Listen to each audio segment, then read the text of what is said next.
това упражнение определяме експериментално и теоретично инерчния момент на маховик посредством развъртане с развъртаща тежест М малко. Масата на маховика и радиусът му са отбелязани с М голямо и R голямо. Развъртащия радиус е R малко, а височината, от която пада развъртаща тежест, е H. Използваме основното уравнение на въртеливите движения, което ни казва, че скоростта на изменение на момента на импулса е равно на въртящият момент. Въртящият момент се състои от две компоненти – развъртащия момент и триещия момент.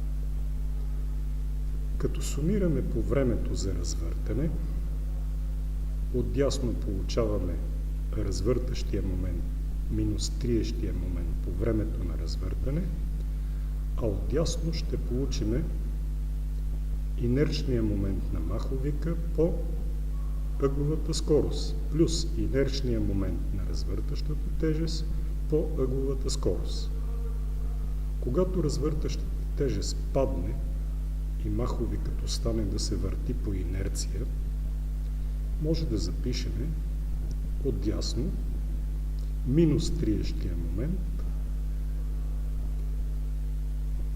по времето за спиране на маховика, а отляво минус инерчния момент на маховика по ъгловата скорост, където ъгловата скорост е в началото, когато е паднала развъртащата тежест.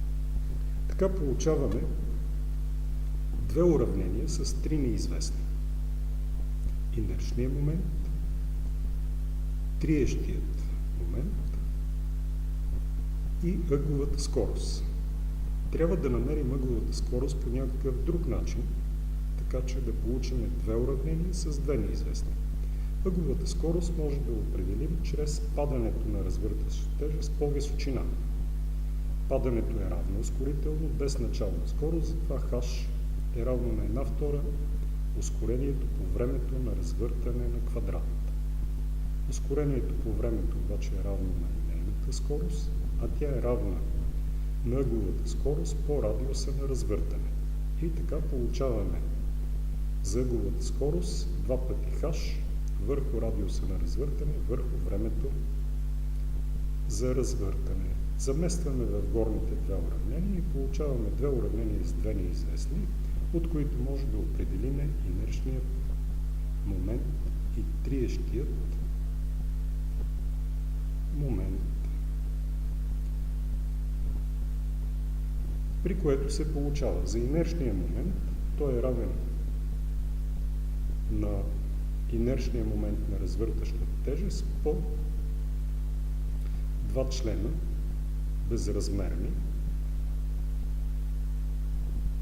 Единият в скоби минус единица и дроп времето за спиране върху цялото време на експеримента. Членът в скобите се състои от две части, като първата е много по-голяма от единица. Единицата може да се пренебрегне и получаваме приблизителна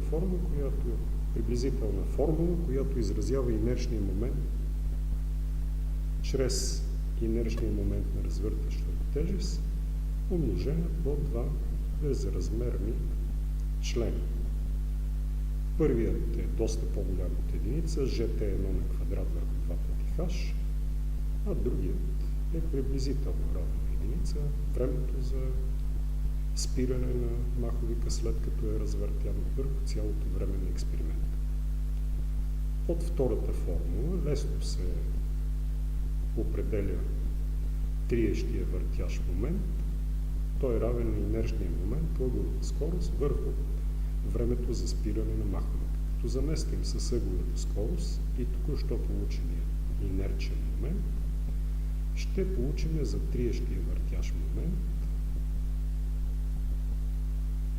формула, която го изразява чрез развъртащия момент RMG по безразмерен коефициент времето на развъртане върху целият експеримент, върху цялото време на експеримента.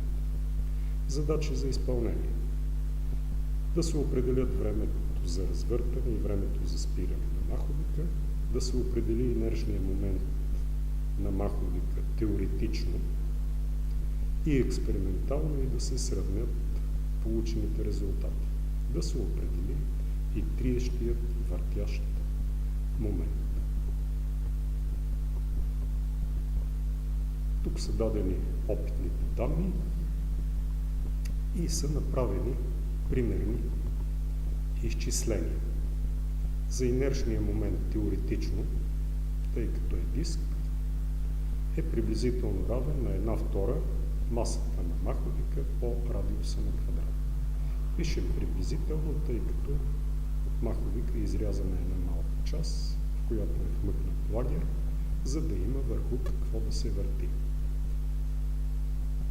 Заместваме с опитните данни и записваме резултата след изчисление с 4 значещи цифри. След това изчисляваме относителната грешка и също я записваме с 4 значещи цифри. Изчисляваме абсолютната грешка и също записваме с 4 значещи цифри. След това определяме инерчния момент експериментално, неговата относителна грешка и неговата абсолютна грешка и записваме с 4 значещи цифри. Изчисляваме и триещия въртящ момент, относителната грешка и абсолютната грешка и всичко записваме с 4 значещи цифри.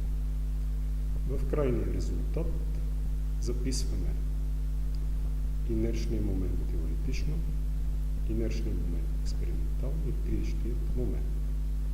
Като при записа записваме заедно с абсолютната и заедно с относителната грешка, като се ползва правила за закръгление и запис на резултатите.